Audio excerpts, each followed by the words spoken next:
Thank you very much, everybody, for coming on a Monday bank holiday. It's lovely to see you here. Phil Vellender is going to talk to us about the Crown and slavery. And this, of course, is part of our educational series from the Republican Labour Education Forum. Nearly said royal there, slip of the tongue. On the Republican Labour Education Forum. So this is part of a series of educational sessions that we're putting on. And so I'll say no more, but to go over to Phil to start his lead-off talk.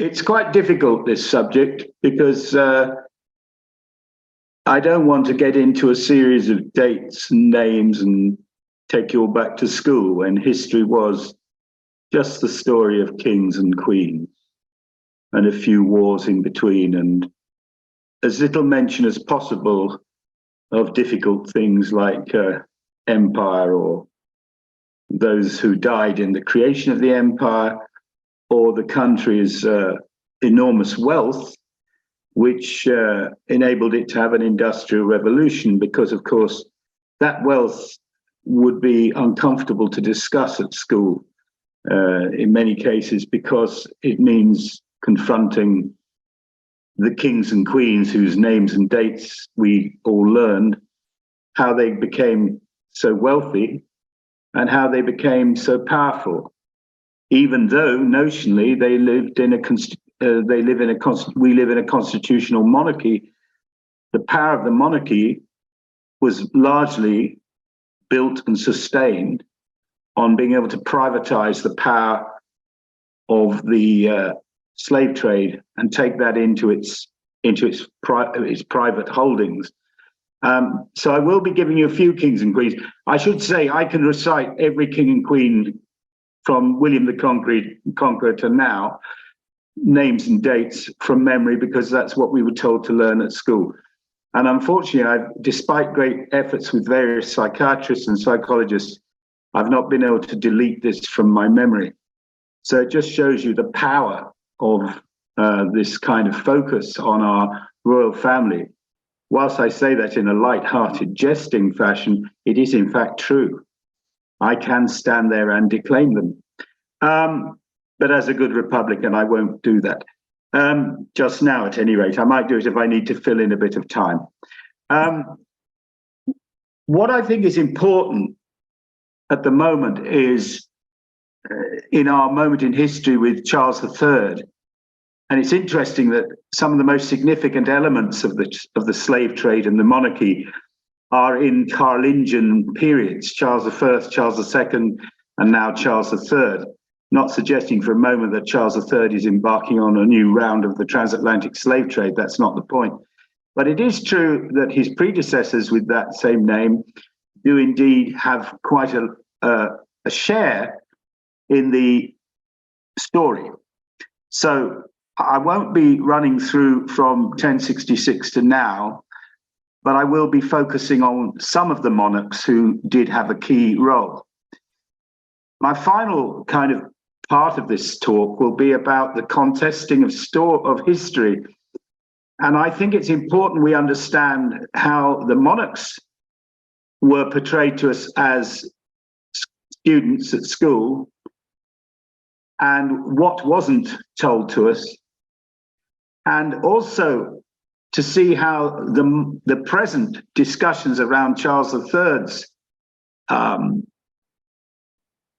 decision to, shall we say, allow some researchers to come into the Royal Archives to look at the nature of the slave trade and the monarchy's relation to it, what the limitations of that decision are, what the implications might be, but also it talks a bit about how history is contested in the present by the current right-wing government we have, and how that tells us about how our past, the contesting of our past by such historians as Andrew Roberts, revisionism on the empire and so on, keeps alive the fact that we are still trying to decide who we are in the present.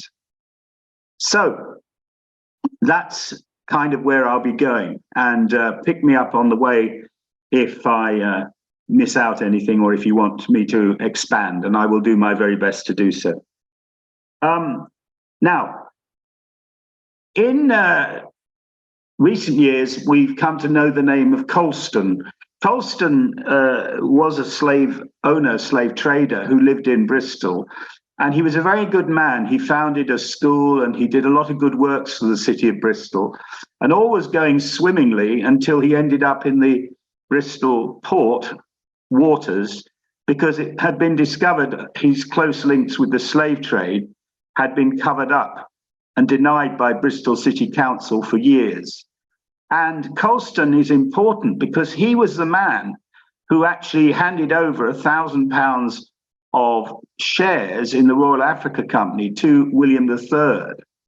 And William III is important because he took on the role of running this, or of facilitating the slave trade, after the deposition of the kicking out of James II.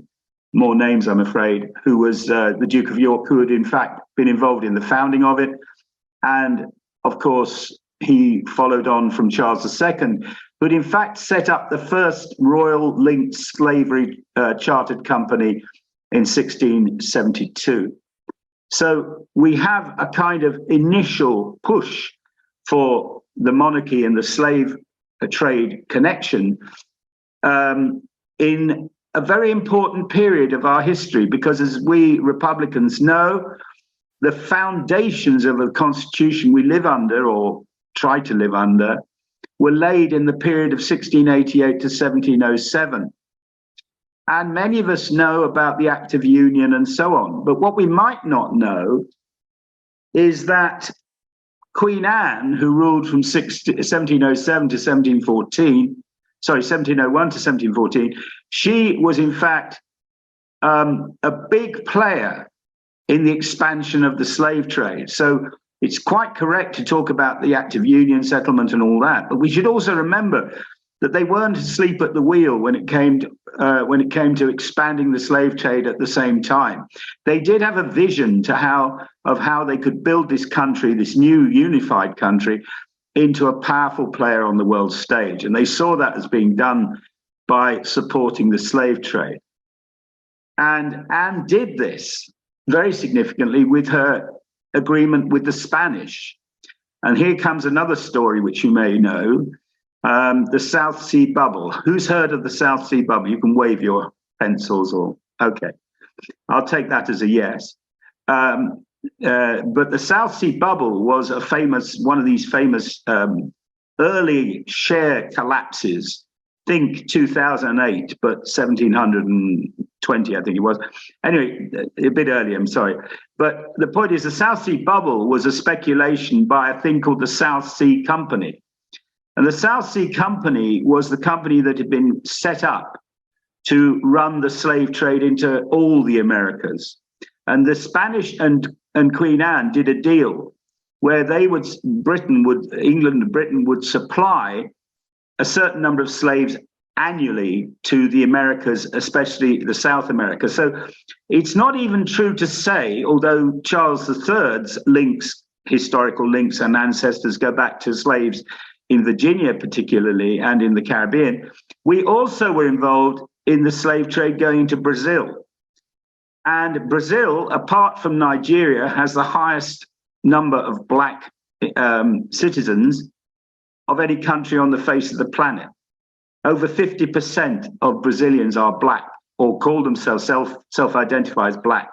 And that is because we were involved with other countries, it's true, but we were involved in ferrying enslaved peoples to Brazil. So it's not just North America and the Caribbean.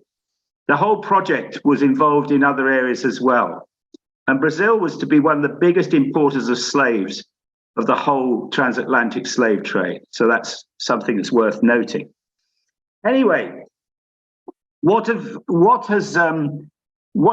else was involved in this story? Well, let's quickly give you a few kings and so on and their contributions. I mentioned the Charleses. I think I ought to give you a bit more on the Charleses, mainly because I'm very fond of Charles I, for obvious reasons. And so let's mention him. Charles I gave a monopoly license to what was called the Guinea Company in 1632, which was going to transport enslaved people.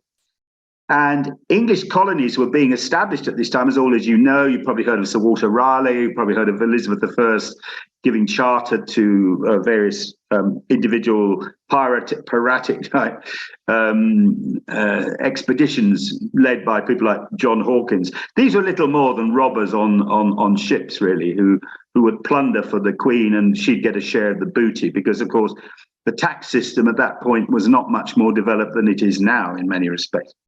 So anyway, she was involved with the early days. Charles I expanded it, and he set up what was the Guinea Company, which we can now say was the first black slave society, and that was put together in 1636. Charles II, I love the titles of these things, not love in a good way, but in a kind of, they're hideous, really, aren't they? Gave the Company of the Royal Adventurers of England a royal charter, and they were given the right to go to Africa, seize Africans, and take them into the existing colonies of English colonies.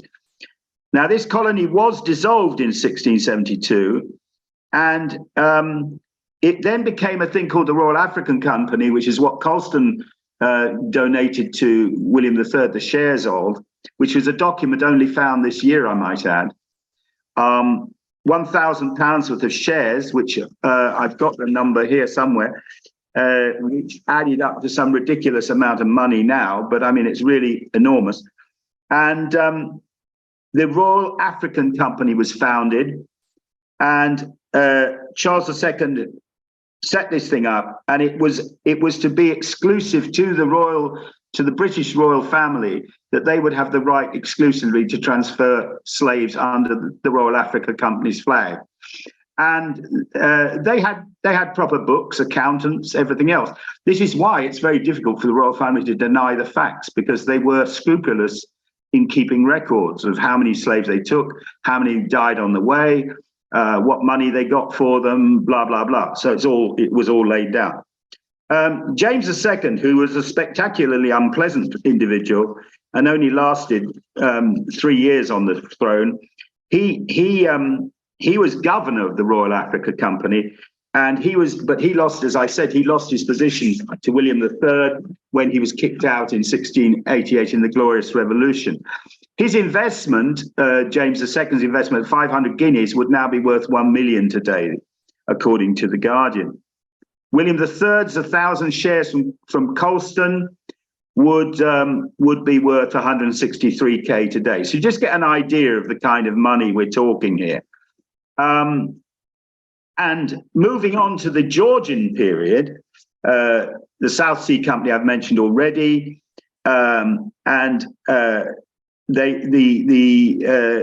there are serious there's a serious amount of evidence of the amount of involvement of the Hanoverian kings in this trade, and George I and II were really keen on it. They thought it was a really good idea. So the company took 41,923 captives in its ships. That's the South Sea Company, in its ships from 1714, the death of Queen Anne, the accession of George I, to 1740, during the period of George II's reign. So that's an enormous number of people. And you've got to think these ships were not huge. They could carry some people, but they're not huge. So you can think how many ships there were, how many people were employed in this, and how difficult it would have been, had they wished to do so, to keep it secret. Therefore, one can only assume it was generally taken for granted that trading in the human cargo of Africans was completely and utterly normal behavior. It was nothing unusual. And 7,000 in that period of 1714 to 1740, 7,000 died on the way. The way they would deal with that would be a 1 minute little, few words from the priest on board. There was always some sort of religious representative on board, and then the individual will be thrown over the side of the ship. You could also claim on your insurance for the loss of slaves through illness. They tried to set up insurance. There was an insurance market in London, Lloyd's, that would insure slavers in their attempts to carry out their trade. I wanted to mention George III because George III was an abolitionist in name only. He actually wrote an essay attacking the moral base, or saying there was no moral basis for the slave trade. And there you go. But of course, when he became king, he denied all knowledge of all that, and he came out and opposed all attempts. Well, he worked behind the scenes actually to oppose all attempts to abolish the trade, which were gaining serious purchase in the 1790s. All men are created equal and all that, you see. Although, of course, Jefferson and the others in New York, in America, all were slave owners, despite Tom Paine's beseeching them to get rid of their slaves. George IV, apart from the amount he could eat, which was legendary, and the fact that he had his carriage stoned on the way into his coronation by angry crowds who hated him, he had a crucial role in barbarity in the Caribbean when the slave uprisings were brutally suppressed, and many people were killed in the most horrendous fashion. In 1823, the famous one was Demerara, Guyana, where awful amount of massacres, on the spot executions, and horrific sentences of flogging and whipping were carried out. And I won't go into the rest of it because it reads like an Amnesty International report. So finally, I think the last one I'll mention is William IV. Now, the reason I'm mentioning William IV, and I think it's quite important to just notice things like what things are called in London. Now, we all know Trafalgar Square is named after the Battle of Trafalgar, but how many of us know about Clarence House? And Clarence House is significant because it was William IV, who was Duke of Clarence before he became King, William IV, and he spent a lot of time in the Caribbean. He used to go around bragging how he caught dangerous infections from his activities on the islands. And he devoted many speeches to defending slavery, arguing that enslaved people were, he reckoned, comparatively in a state of humble happiness. Clarence House was his house. It was built for him in the late 1820s. It is linked to its owner, who was a massive fan of slavery. And even today, where Charles and the Prince of Wales and others live in Clarence House, they still don't speak of it, even though they want to open up the archives and everything. They could start by talking about why the house is called Clarence House and what the implications of that name are and what the associations of that name are. So what does Charles III have to actually answer for in terms of the slave trade? Well, he does actually have to answer for the fact that direct ancestors had 200 slaves in Virginia on the tobacco plantations. We know that. That's in the archive. But rather than what he has to answer for, I wanted to move on to discuss what it is he's going to apologize for, because you've probably heard the Guardian's mentioned this. There is this big thing, he's going to be making a big apology. Well, he's made a general apology, but what many Caribbean countries have said is there's no specificity about it. In other words, he's not saying to Barbados, we did this, They've got the records. They know precisely what they did.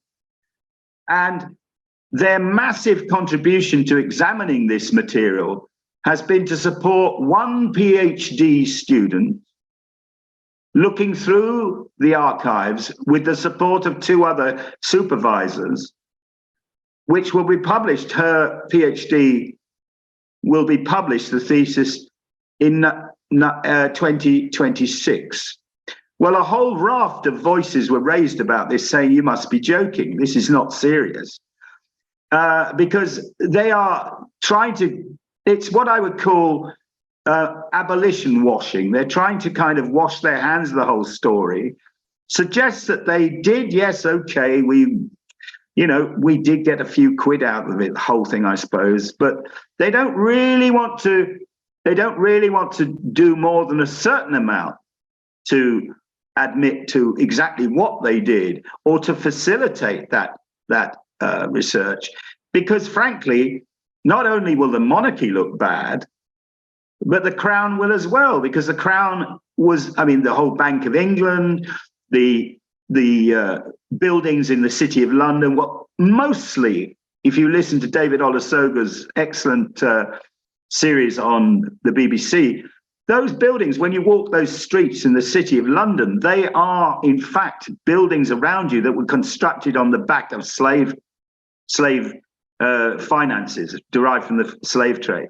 Same in Manchester, same in Leeds, same in Birmingham. Many of these big cities that have got big buildings, they were the result of monies extracted from slavery. And indeed, the royal family doesn't want this to go further, because this is also about how we view our present society.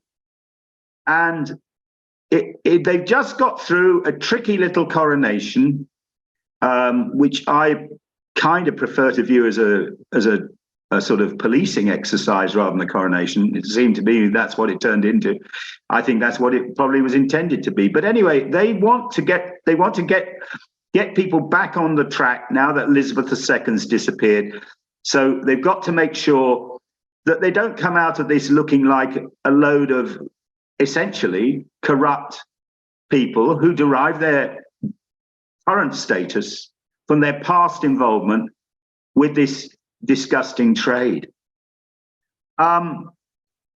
So we've got a number of people who are now calling for more research. That is I've done quite a lot of reading on this now, and the refrain from the academics, from the presidents of some republics in the Caribbean, prime ministers, etc., is what you've said, Charles, is not enough. We want more. We don't want one PhD student struggling to work her way through these massive archives, sailing her ship bravely alone. We want the whole thing opened up and under a proper commission of inquiry. Now, you can see how that might look to some members of the Crown or the historic structures of this country, who historically have done everything possible to occulturize this history.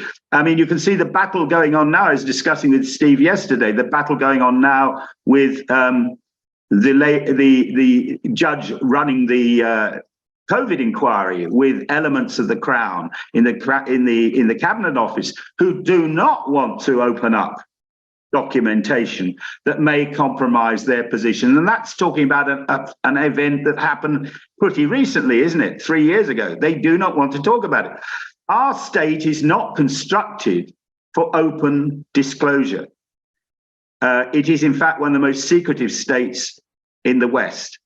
And it operates on the basis of need to know. And indeed, freedom of information is a very, very ropey tool to try and find things out. So I think when we discuss what the links are between the royal family and the slave trade, we have to ask what the links are between British history, modern history, what we used to do at university after we'd finished learning the dates of the kings and queens up to, say, Henry VII. We then look at the history of modern Britain / England Britain, and we see that this history is largely constructed by erasing how our commerce worked. They'll go, triangle trade, slavery. Wilberforce, very good man, Wilberforce, fine man, did a lot of good work. But they won't talk about the black members of, only recently, the black figures who did so much work in the 1790s early 1800s, in this country, some of them who had bought their own freedom, gone into Parliament to argue for abolition. So it's been a very controlled history, very controlled. Who exactly, the slave uprisings, Demerara, etc., are not taught in our schools. And we know this because as Republicans, we know what the history of republicanism is, how that's taught. So we shouldn't be surprised about it. But what we have to prepare ourselves for is a much wider battle than just the monarchy and slavery, because the crown would not be where it is today. Indeed, William III and the Bank of England and all that money. Plus, you go to Scotland, and there's the links of Scotland and the slave trade, which again coming out. The huge amount of money that we were able to invest in our industrial revolution that came from the ability of our forefathers and mothers and sisters and brothers to expand the industrial revolution through empire. And that in itself, 1832, as we know, 1833, 1807, by the way, was the Slavery Act, but the abolition in the whole of the empire and so on was 1833. In fact, the case we now know is that it was the owners that received compensation, not the slaves. And the slaves themselves remained bonded for 5 years afterwards as part of the deal to get their liberty at all. So in Guyana, for example, we know there were plantations that carried on for 5 years after that act. And they were de facto in a state of slavery because they were still owned. They had no individual, they weren't paid to do what they were still doing. So this went on. And we also know that we only paid off that debt to the slave owners, families and descendants in 2015. So that 11 million pounds that had to be borrowed, by the way, because the British state was going bankrupt trying to raise it, stayed on the public ledger for 200 years. And this is a part of our struggle now, I think, as democratic Republicans, is to say, not only are we challenging the nature of the past history of the royal family and how royal monarchy and how it's operated, but we're also challenging this reading of our present history from a confected kings and queens style teaching of it in our schools, and I would argue as well in many of our universities. Because when I did my degree in 1970 to 73, when I graduated, I must confess that I came out of that year. We had a marvelous teacher on the English Civil War. He'd written a good book on it, but it didn't really explore the Republican basis of it in any great detail. I mean, I found out about the levelers myself because I happened to be involved with people who quoted John Lilburne. And I said, who's this? And so after I left the university, I discovered this stuff. And I think the same thing is going on now. The Tories are very anxious to suppress this Black Lives Matter, this story. I mean, the Colson statue, which was brilliant, the way the jury acquitted them, because this is actually a real contestation of history. They don't want us to understand our past because it means that we don't accept their reading of our present. So I'm not going to go on any longer. I think I've spoken for long enough. I'm happy to do anything more, respond as you wish. And thank you. If you have been, thanks for listening. Thank you very much, Phil. That was excellent. Really good run through the appalling history of how our royal family got its wealth and how we got our empire, actually. Please, if people would like to come in and ask questions, with the hands of shooting up here now. So I've got Mike Hope, and then Ian Spencer, and then John Tuman. So I'm going to go to Mike first. I'll bring Mike in now. Yeah, thanks, Phil. It really was excellent, and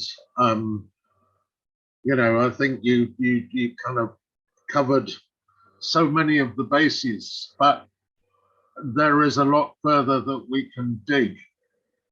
In a way, we're just looking at the very surface of things. These things go to the very heart of who we are now. And in a way, it catapults us as Republicans right into the very forefront of the struggle, and both in relation to Black Lives Matter. I was at the Luton Carnival yesterday. I was helping the Unison Black Workers Group actually run a store, and which they didn't need any help in at all, but I was just there. And I had a number of discussions with, active, conscious Black people in this very multicultural town about, who we actually are, and the lack of truth about what is being said, both in relation to, its manifestation in the coronation, but also in relation to, what Her Majesty's police are up to and have been up to in relation to Black people. And we are also in the forefront with regard to the whole war on woke. We're right there. We're in the firing line. Or look at it another way, we're the advance guard of the people who are going to, sort of challenge really what the Tories are up to. So we find ourselves in, quite a prominent position where, far from, the usual left idea that, Republicans, well, it's a bit of a sideshow, really not important. I am, as Steve knows, my great political mentor himself is of that view. And it's not sustainable. Just a couple of one question. You said Britain, Queen Anne did a deal with Spain, but you then went on to talk about Brazil. That, of course, was a Portuguese colony. So did Britain also do a deal with Portugal as well? That's just a question. On Colston, I've lived in Bristol 3 times in my life. I always thought I was going to live there longer term. And yeah, I mean, everything is Colston there. The big place where I went to see Bob Marley and Neil Young and tons of other people in the 70s, the big concert hall was the Colston Hall, which actually there had been a campaign to rename prior to the effigy of Colston going in the dock. It has been known in Bristol for some time that, well, for a long time, that Colston was a premier slave trader and many of his associates, but it was always covered up. Bristol, even when Tony Benn had a seat in Bristol South, the great council estates on that southern edge of Bristol.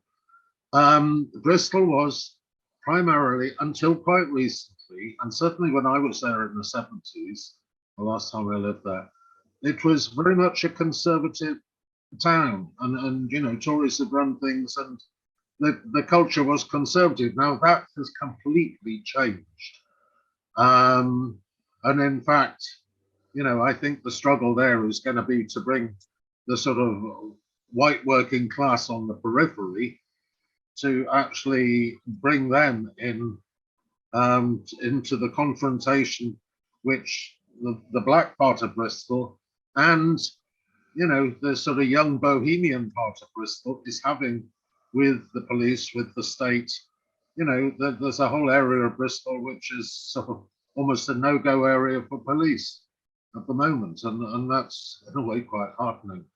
So no, I mean, I'll stop now, but really there is so much that by addressing what you've addressed, it's both very important, and there is so much beneath the surface which we haven't yet got to.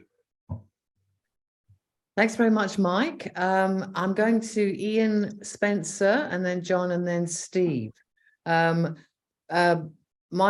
sorry to interrupt you. Do you want me to quickly answer anything if I can, yeah, because we might end up forgetting? I mean, Mike's asked about Portuguese. I'm quite happy to quickly answer that. It won't take me a sec. Okay, rightio, Phil. Over to you. Yeah, we kind of did a lease deal with. They did deals with the Portuguese as well, but basically the agreement was to go into the south South Seas, which would have been Brazil. So that's why Brazil comes into it. I'm sure that there must have been some arguments, but in the end, it was all about just business. That's how it comes. That's how the South Sea companies survived the bubble, because they had the slaving aspect of their business went on regardless. Thank you. Thanks very much, Phil. Would you like to answer questions as they come up, or would you like to take? Well, it's up to you, Chair. Really, if we gather 2 or 3 together, and then I can do them. That's one way of doing it. Okay, rightio. But I will forget them unless I'm on my 4th gin and tonic, so it might be an idea to survive them as we go along. Okay, Ian Spencer next. I'm going to bring you in. Could I ask that we keep our contributions down to 2 or 3 minutes, please? Thank you for an excellent talk. I thoroughly enjoyed it. Could you tell us a little bit about the period of the Commonwealth?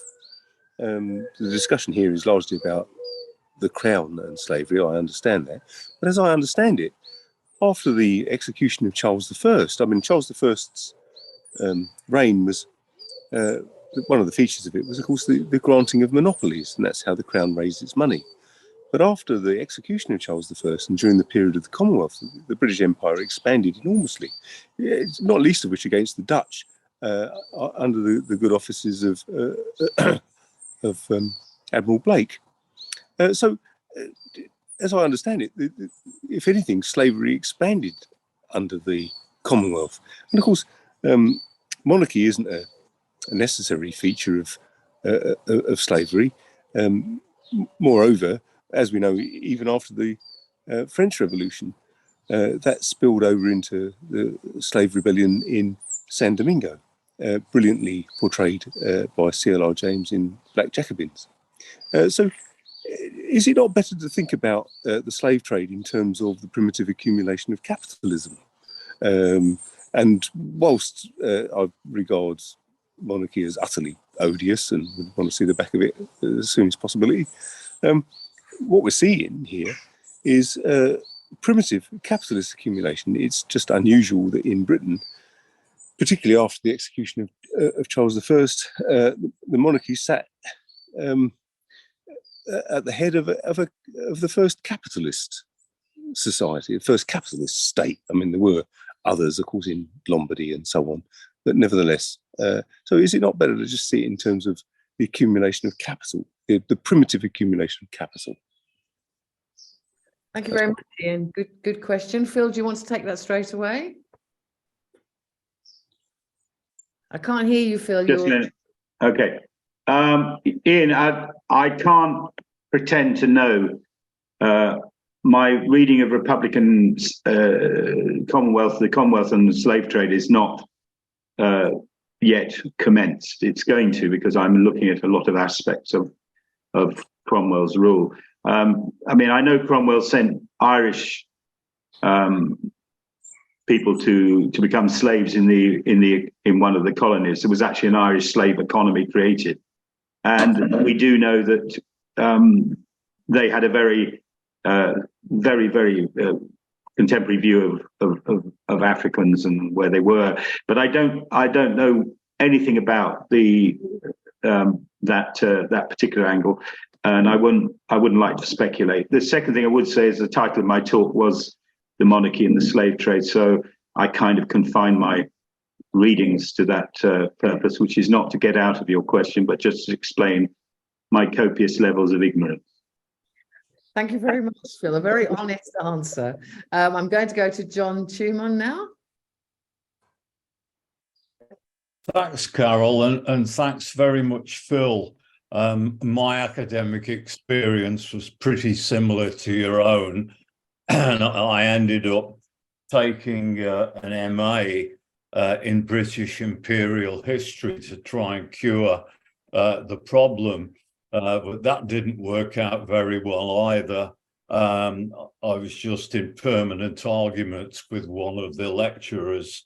The other one was quite good, actually, and I learnt quite a lot about it, and studied one of the, for my dissertation, studied the activities of Sir James Brooke in Borneo and Sarawak. But first thing I want to say in reply to Ian, is that I think it's important to distinguish between the fact that industrial capitalism would not have started had it not been for the slave trade, and in particular the importation of sugar and tobacco into Britain and thereby to the rest of Europe.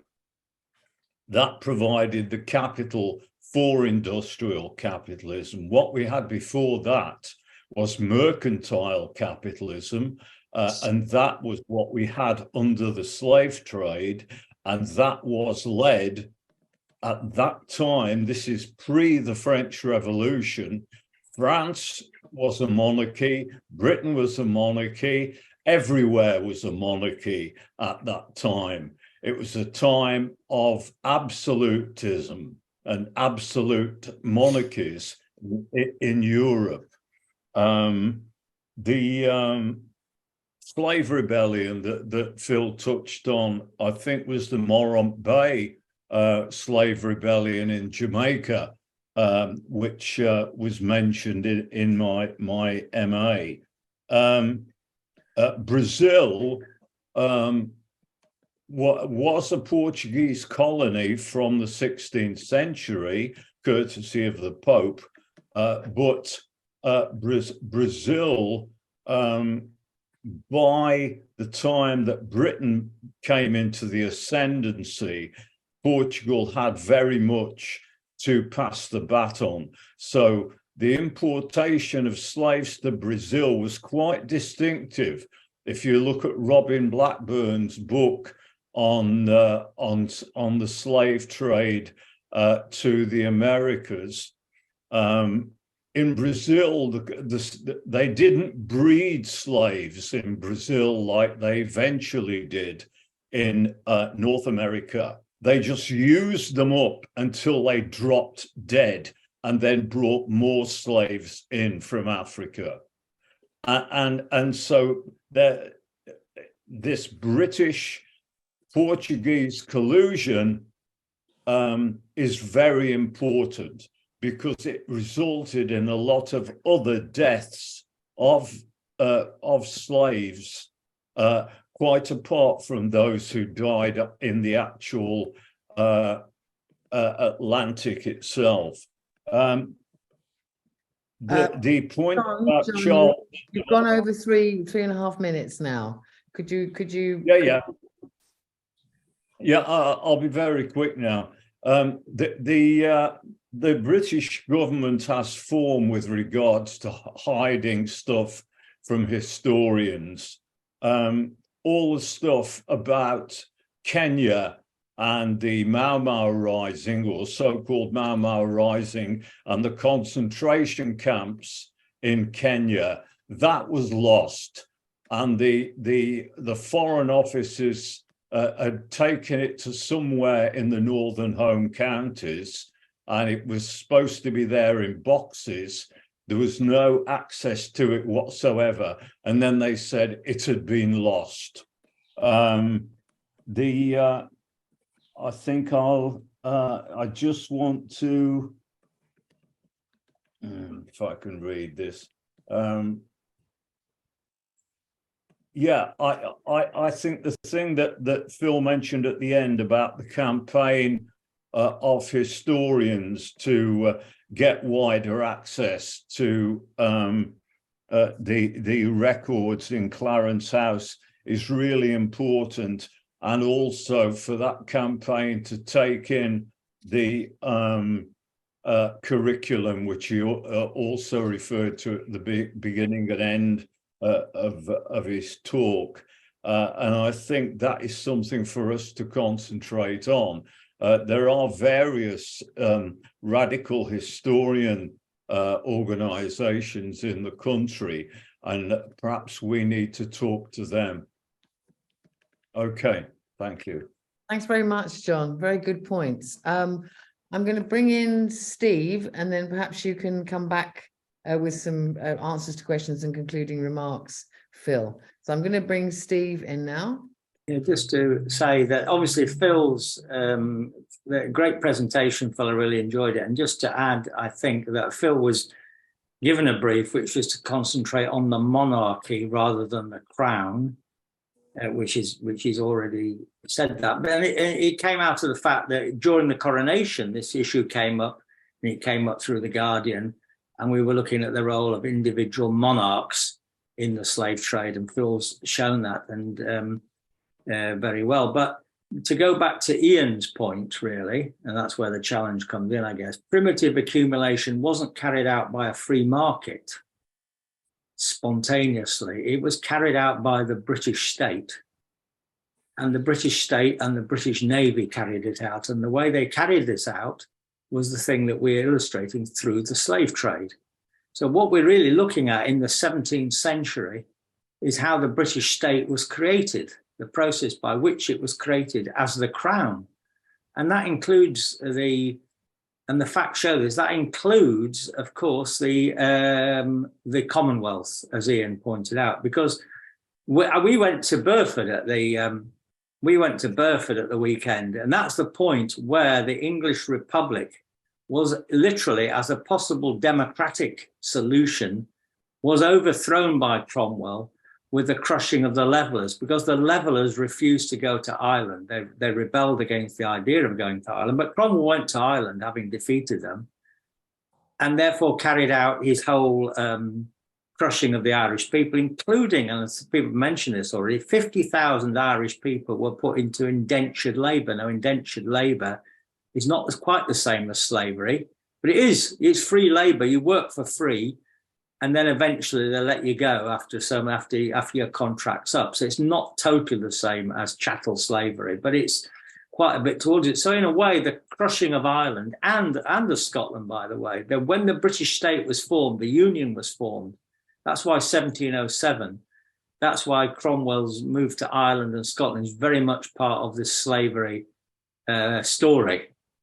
In all of that. And I was looking at some of the numbers. I happened to find today, Phil, in a very interesting book, which I hadn't read, but it says I knew we're doing this, called The Slave Empire by Padraig Scanlon, How Slavery Built the Modern Britain. It says this thing, but he did have some interesting statistics, and I'll just mention them. It's saying that between 1551 and 1575, British ships carried only 300 slave people to the Caribbean. But between 1651, which is in the Commonwealth, and 1675, it was 44,000. And then if you carry on to take the total figures, eventually it becomes 2.4 million carried to the Caribbean, 255,000 taken to America, 47,000 to the Spanish Main, and 1,335, and I just dug it out of that book today, to Brazil. So it's really the story of the British state, of which, by the way, the British state is the crown, and the monarch is ahead of the crown, and therefore completely implicated. So when we get the implication of the British monarchs in this, we're not putting it down to having a king or not having a king. But we're putting it down to how the British crown, the British state, was created in the 17th century through Ireland, Scotland, Wales, through the Acts of Union, and all those things are all part of that process. And the expansion, the development of the British Navy under Cromwell, and hence the massive expansion of the slave trade. So we're not saying, oh, republic, it was nice under a republic, and when we have a republic, no, we're not saying that. We're saying that the crown, which is this power of the state, this was forged, and it's this crown that carried out the process, directed the process of primitive accumulation, Ian, which you quite rightly say is what is central to understanding what's going on here. This is the primitive accumulation, which, as John already said, enables the Industrial Revolution to take place. Got that. Right, thanks very much. Thanks very much, Steve. Let's go back to Phil. There was someone else had their hand up, but I think he's left the meeting now, who actually lives in Portugal, so probably could have told us something interesting about the Portuguese connection, but he seems to have left now. Anyway, I'm going back to Phil now to come back with some answers and concluding remarks. Well, I don't know about answers really. I think a lot of people made very helpful observations. I just take up John's point about Kenya quickly, although it's not directly related. It is part of the story. Beware inquiries, because Kenya is a perfect example of the British state's strategy of waiting till everyone's died off before they actually award compensation. Compensation is still being argued about for the Windrush generation, and it will be argued about for the Grenfell people in the Grenfell flats. They will have to go through the same process. The compensation for them is already years overdue. And I think this brings us on to reparations, which is the issue that they're really frightened about, because they don't want to pay any reparations. They don't recognize, the first thing they say is they try and, I mean, it's all deflection, you know, they try and pass it off to, oh, well, Africans traded slaves, or so-and-so traded slaves, or, you know, Algerians traded slaves. So why is our slave trade any different? And that's a fundamental thing, which is why it's vital to, as Steve says, to show the connections between slavery and the modern British state. And I'd conclude by saying that you can't know too much about this subject, because the reason we are having a fight now about the kind of Britain we're going to live in, particularly post-Brexit, what kind of country? Brexit threw up a lot of contradictory things. And one of them that came back into the limelight was English nationalism and exceptionalism. And, you know, our empire wasn't as bad as everybody else. It was exceptionally kind. Our slave trade was exceptionally helpful. It enabled Africans to spread their culture, you know, all this nonsense.